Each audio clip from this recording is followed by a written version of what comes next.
गणगौर तीज व्रत कथा। एक बार भगवान शंकर तथा पार्वती जी नारद जी के साथ भ्रमण को निकले। चलते चलते वे चैत्र शुक्ल तृतीया के दिन एक गांव में पहुंच गए। उनके आगमन का समाचार सुनकर गांव की श्रेष्ठ कुलीन स्त्रियां उनके स्वागत के लिए स्वादिष्ट भोजन बनाने लगीं।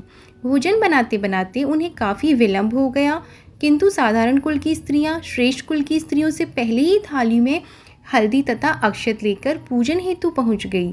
पार्वती जी ने उनके पूजा भाव को स्वीकार करके सारा सुहाग रस उन पर छिड़क दिया।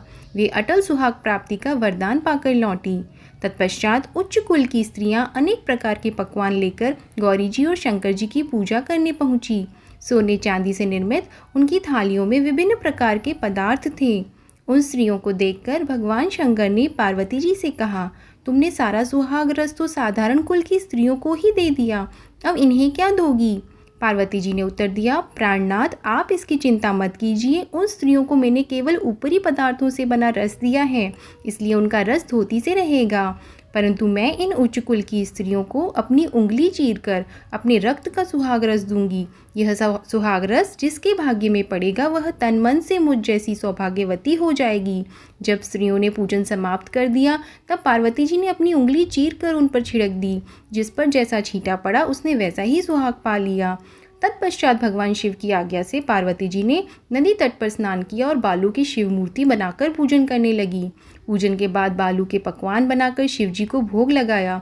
प्रदक्षिणा करके नदी की तट की मिट्टी के माथे पर तिलक लगाकर 2 कण बालू का भोग लगाया।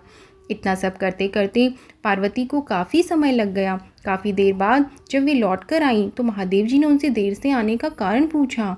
उत्तर में पार्वती जी ने झूठ ही कह दिया कि वहाँ मेरे भाई भावज आदि मायके वाले मिल गए थे, उन्हीं से बात करने में देर हो गई। परंतु महादेव तो महादेव ही थे, वे कुछ और ही लीला रचना चाहते थे। अतः उन्होंने पूछा, पार्वती तुमने नदी के तट पर पूजन करने किस चीज़ का भोग लगाया था और स्वयं कौन सा प्रसाद? स्वामी, पार्वती जी ने पुनः झूठ बोल दिया। मेरी भावज ने मुझे दूध भात खिलाया, उसे खाकर मैं सीधी यहाँ चली आ रही हूँ। यह सुनकर शिवजी भी दूध भात खाने की लालच में नदी तट की ओर चल दिए। पार्वती दुविधा में पड़ गई। तब उन्होंने मौन भाव से भगवान भोले शंकर का ही ध्यान किया और प्रार्थना की, हे भगवान, यदि मैं आपकी अनन्य दासी हूँ तो आप इस समय मेरी लाज रखिए। यह प्रार्थना करती हुई पार्वती जी भगवान शिव के पीछे पीछे चलती रहीं। उन्हें दूर नदी के तट पर माया का महल दिखाई दिया। उस महल के भीतर पहुंचकर वे देखती हैं कि वहाँ शिवजी के साले तथा सलज आदि सपरिवार उपस्थित हैं। उन्होंने गौरी तथा शंकर का भावभीना स्वागत किया। वे 2 दिन तक वहाँ रहे। तीसरे दिन पार्वती जी ने शिव से चलने के लिए कहा, पर शिवजी तैयार न हुए। वे अभी और रुकना चाहते थे। तब पार्वती जी रूठ कर अकेली ही चल दी। ऐसी हालत में भगवान शिव जी को पार्वती के साथ चलना पड़ा। नारद जी भी साथ साथ चल दिए। चलते चलते वे बहुत दूर निकल आए। उस समय भगवान सूर्य अपने धाम पश्चिम को पधार रहे थे। अचानक भगवान शंकर पार्वती जी से बोले, मैं तुम्हारे मायके में अपनी माला भूल आया हूँ, इसलिए ठीक है मैं ले आती हूँ। पार्वती जी ने कहा और जाने को तत्पर हो गई, परंतु भगवान ने उन्हें जाने की आज्ञा न दी और इस कार्य के लिए ब्रह्मपुत्र नारद जी को भेज दिया। परंतु वहाँ पहुँचने पर नारद जी को कोई महल नजर न आया।